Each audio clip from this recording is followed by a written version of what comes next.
when I read the decision of the case Torion versus House of Representatives at saka yung Duterte versus House of Representatives, malinaw talaga na ang sabi ng Supreme Court ay hindi talaga entirely political process ang impeachment. It must be governed by the strict adherence to our constitutional processes. So, talagang as of now, makita mo talaga ang violation ng constitutional rights ng respondent. Number one, yung violation ng Equal Protection Clause. No one shall be denied the equal protection of the law. Now, what is the source for the ghost is the source for the gander. Ngayon, sa case ni President Marcos, it was dismissed lacking in form and in substance kasi walang ultimate facts. So, walang ebidensya. Yan ang kanilang yardstick. But in the case of Vice President Sara Duterte, walang ultimate facts, lahat ng allegations lang, walang ebidensya, and yet they found sufficiency in substance. Diyan pa lang, meron ng violation. Pangalawa, nakita ko, diyan sa nawala na yung presumption of innocence. One who accuses has the burden to prove of his accusation. Normal yan eh. Yung onus probandi, nandoon yan sa nag-akusa. Ngayon, ang ginawa nila, ang inaakusahan, ngayon na siya na ang parang may responsibility, mayroong obligation to prove her or his innocence, which is not consistent to the principle of fair play at sa presumption of innocence. May narinig naman ako na yung defense team ni Vice President Sara Duterte cannot cross-examine the witnesses of the prosecution at saka yung mga complainants. Violation na ng due process.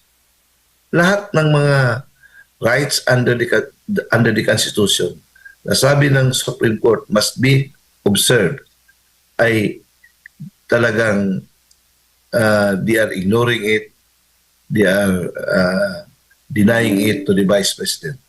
Pero ang masakit dito, Admar, while other parliaments in other countries or law-making bodies na doon are busy finding solutions to this crisis brought about by the war of US versus Iran, our House of Representatives and the Senate are busy decimating and destroying Vice President Sara Duterte. Ano ba ito? We are supposed to have a House of Representatives who will look at the welfare of the people na at this time are facing grave economic crisis. And yet, while hindi na priority yan, they are prioritizing a very politically motivated partisan na agenda. And lahat ng gagawin nila, even violating, trampling down rights of the respondent enshrined in the Constitution. So, talagang nakakasuka talaga ito. Very, very hindi man lang disappointing, but talagang condemning to the highest degree. Admar.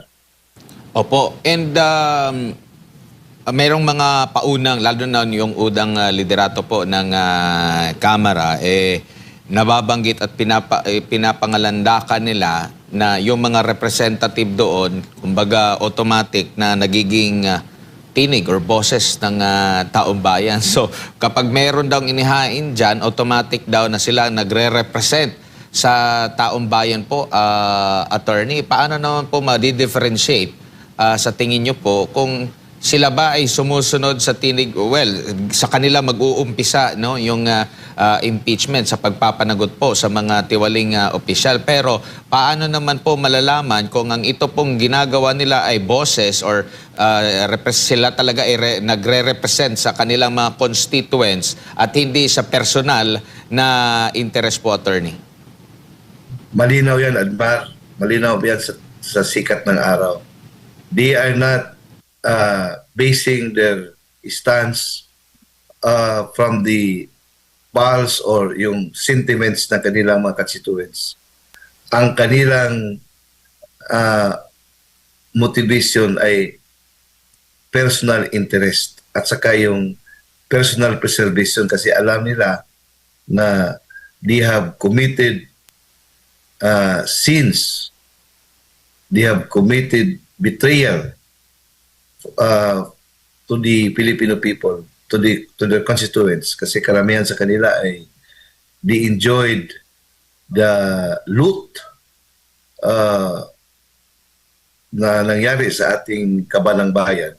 They are the recipients. Alam naman talaga yan, balitang-balita yan eh. Karamihan sa kanila ay recipients of the malita. So they are afraid na the moment Sara becomes president, they will be talagang held accountable. So at this time, it's no longer about the voice of the people, it's all about their survival as not only as a leader, but survival sa kanilang kaso na harapin the moment Sara Duterte becomes president. Opo. Kasi they committed sins against the Filipino people.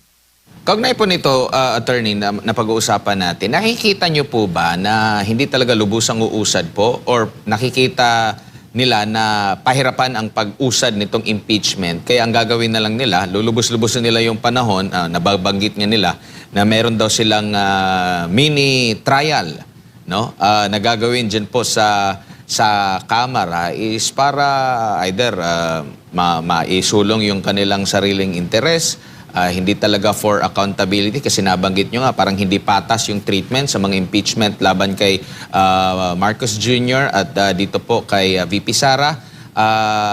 Doon na lang nila ibubuhos for the purpose na magkaroon ng masira ang pangalan ng pangalawang Pangulo po, attorney?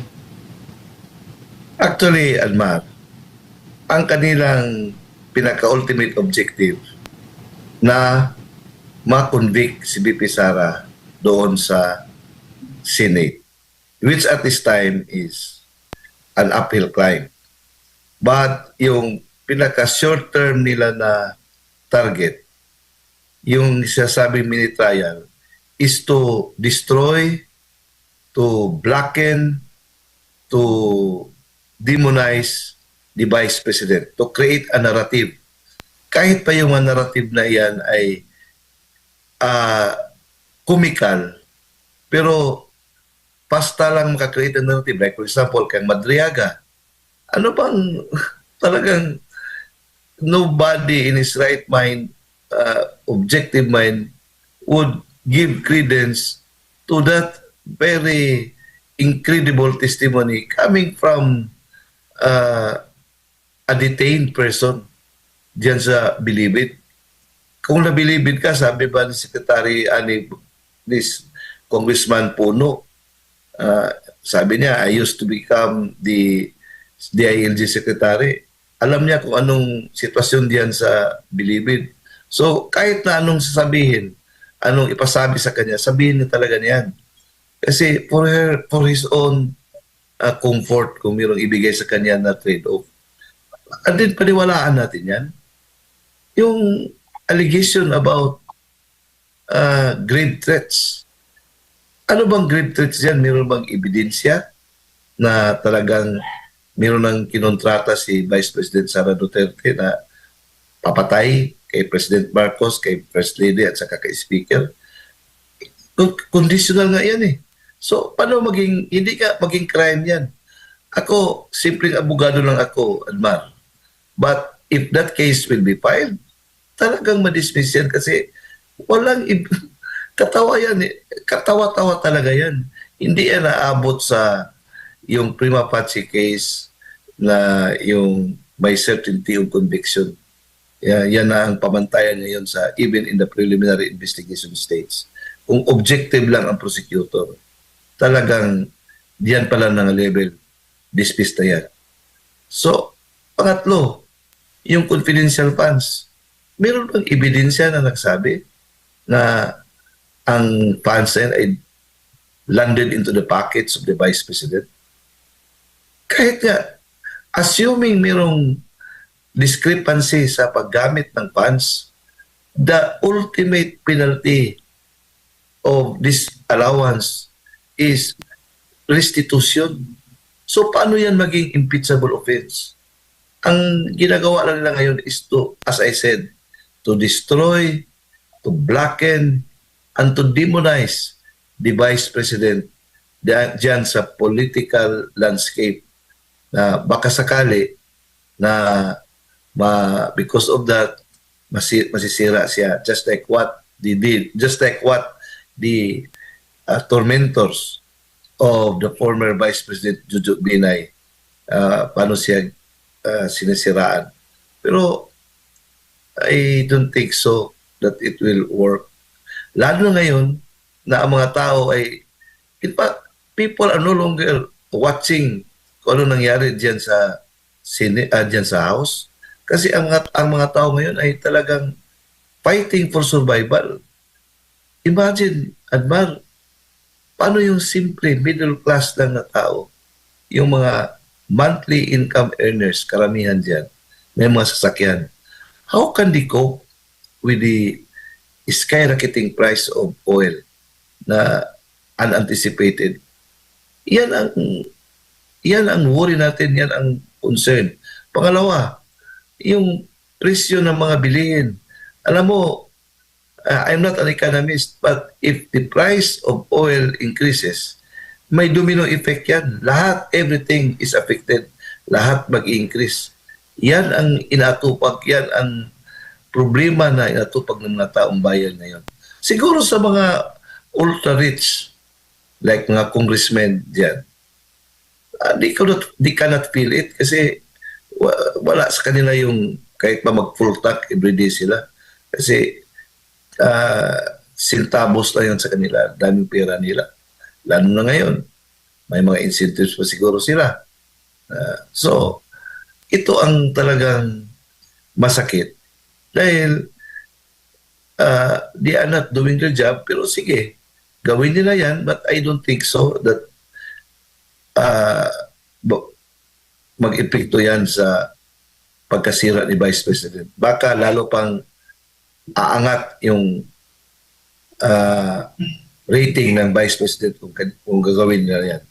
Na talagang walang basihan, pang-aapi. Filipinos do not like to be do not like oppressors. Kasi ito, sa psyche natin yan, Admar, because we've been under the Spanish regime of 300 years, Americans, we have been slave. Nandiyan sa ating psyche yan yung talagang api tayo. Kaya nga, we root for the underdog. Hindi na nakita yan. Kaya nga, how would they realize na yung ginagawa nila ay talagang magbabaklas yan sa kanila? May nasiyahan yung mga kasama nila. They are happy. Nakita natin sa Facebook, yung mga keyboard warriors sila ay masaya dahil yung keyboard warriors, fake naman talaga yan. Pero if you listen to the sentiments on the ground, nako, tingnan mo yung how was the president received by yung mga repatriated na mga OFW sa airport. Hindi kasi pinapansin. I don't know when will they learn, when will they wake up from their slumber, saka yung kanilang paniniwala. Kasi the existent echo chamber, Admar, sila lang kasi ang nag-uusap-usap dyan eh. They are already detached from the realities. Detached na sila sa sentimento ng taong bayan. Opo. Dito po sa nakikita niyo pong mga puna sa kasalukuyang ginagawa po ng Kongreso sa impeachment versus VP Sara Duterte.